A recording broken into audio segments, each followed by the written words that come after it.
చిత్రపటంలో చూపించిన బి అంటే ప్రాథమిక మనసులో 3 బాధ్యతల కోసం ఉన్న 6 చెడు గుణాల తీవ్రతను బట్టి వాటిని 3 భాగాలుగా అంటే సాత్విక, రాజస మరియు తామస గుణాలుగా విభజించారు అని తెలుసుకున్నాం కదా.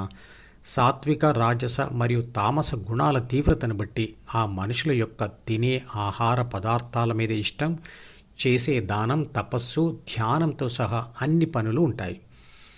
ధ్యానం చేసే సమయంలో ధ్యాన కోరిక కాకుండా ఇతర ఏ కోరికల మీద లేదా ప్రాపంచిక సమాచారం మీద ధ్యాస ఉన్నా ధ్యానం సరి అయిన విధంగా జరగదు. పరిమితమైన ఆహారము, నిద్ర, వ్యాయామం, ఆరోగ్యమైన శరీరం ధ్యానానికి అవసరం. శరీర మాధ్యం కలు ధర్మ సాధనం అన్నారు. అంటే శరీరం ఆరోగ్యంగా ఉంటేనే ధర్మ సాధనకు అంటే ధ్యాన సాధనకు అది ఉపయోగపడుతుంది. శరీరానికి నష్టం కష్టం కలిగించే రాక్షసులను ఋషులు తాము స్వయంగా చంపకున్నా రాజుల ద్వారా చంపించారు. అంటే ధ్యాన సాధనకు ఉపయోగపడే శరీరాన్ని కాపాడుకోవడం కోసం అంటే ఆత్మరక్షణ కోసం హత్య చేయించినట్లే కదా.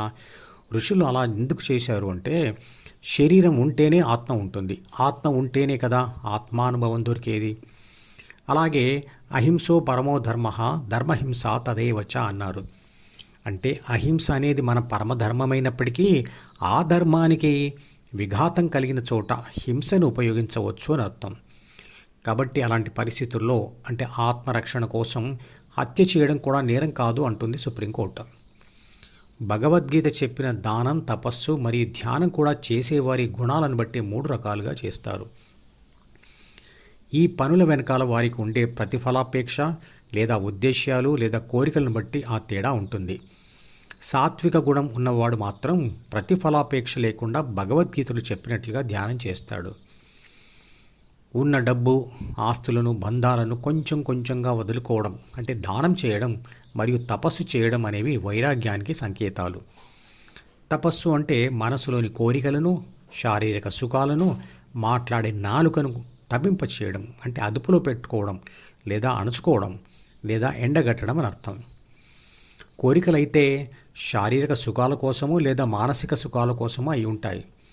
ఇష్టమైన దానిని తినడం వల్ల వచ్చేది శారీరక సుఖం అయితే తనను మెచ్చుకోవాలని అనుకోవడం అనేది మానసిక కోరిక. దొరికితే అది సుఖం.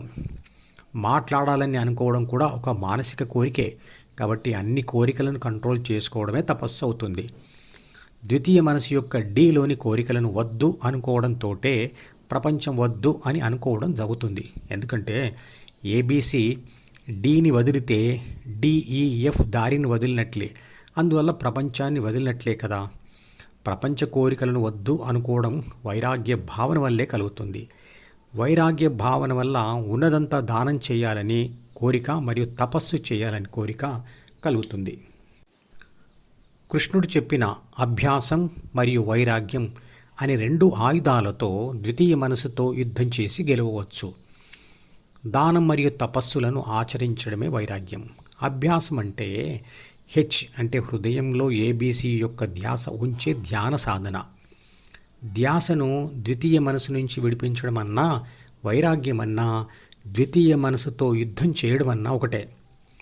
అందుకు చేయవలసింది దానము మరియు తపస్సు. ఏబీసీ యొక్క ధ్యాసను డి నుంచి విడిపించి ఎక్కడ ఉంచాలి? హెచ్ అంటే హృదయంలో ఉంచాలి. అదే ధ్యానం అంటే.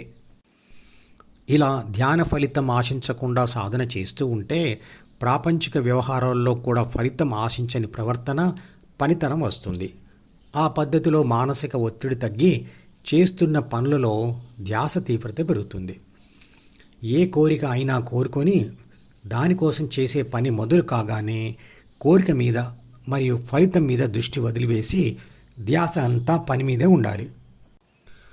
అప్పుడే పనిలో సంపూర్ణ సమర్థత ఉంటుంది. అలాగే ధ్యాన కోరిక కలిగి ధ్యానం మొదలుపెట్టగానే ఇక ఆ కోరికను పట్టించుకోకూడదు.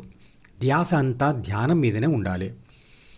మరి తామస గుణం, రాజస గుణం, సాత్విక గుణం అని విభజనలు మరియు ఆ గుణాలు ఉన్నవాళ్ళు చేసే పనులను విశ్లేషించడం ఎందుకు?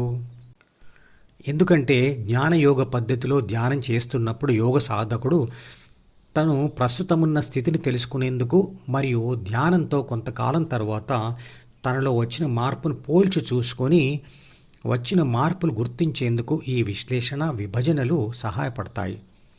ఈ జ్ఞానం సహాయంతో ఇతరులకు ఆ పద్ధతిని వివరించవచ్చు. ఏ మంచి పనులు చేస్తున్నా ఆ పనుల వెనుక వాడికి ఏ కోరిక లేకపోతే వాడు సాత్వికుడు. ఏదైనా తనకు లాభం చేకూరాలనే కోరిక ఉంటే వాడు రాజస పురుషుడు. మరియు ఎదుటివాడికి ఏదైనా హాని కలగాలనే చెడు ఉద్దేశంతో తన ఇష్టమైన విధంగా ధ్యానం చేస్తే వాడు తామస పురుషుడు అని విభజించారు. ఇదంతా సీరియస్గా ఆలోచించే విషయం కాదు. ఇదొక ఫీడ్బ్యాక్ మెకానిజం, అంటే తన స్థితిని తాను తెలుసుకునేందుకు ఉపయోగపడే సాధన మాత్రమే. ధ్యానంతో ఆ విషయాలు తెలిసినా తెలియకపోయినా ధ్యానం చేస్తూ ఉంటే వచ్చే ఆ మార్పులు వస్తూనే ఉంటాయి, అవి ఆగవు. సాధకుడు తానున్న గుణాల స్థితిని బట్టే వాడి తగ్గట్లుగా కోరికలు పనులు ఉంటాయి కాబట్టి వాటితో సాధకుడికి తాను ఉన్న స్థితి తెలుస్తుంది. తినే పదార్థాలు మరియు ప్రపంచ ప్రతిస్పందన విధానం కూడా ఆ గుణాల స్థితిని బట్టే ఉంటుంది. ఈ మధుపదం యూట్యూబ్ ఛానల్ వీడియోని సబ్స్క్రైబ్ చేసి గంట గుర్తును నొక్కి ఆల్ని సెలెక్ట్ చేసి ప్రతిరోజు యూట్యూబ్ ఓపెన్ చేసి అడుగున ఉన్న సబ్స్క్రిప్షన్ బటన్ నొక్కితే అన్ని లేటెస్ట్ వీడియోలు చూడవచ్చు.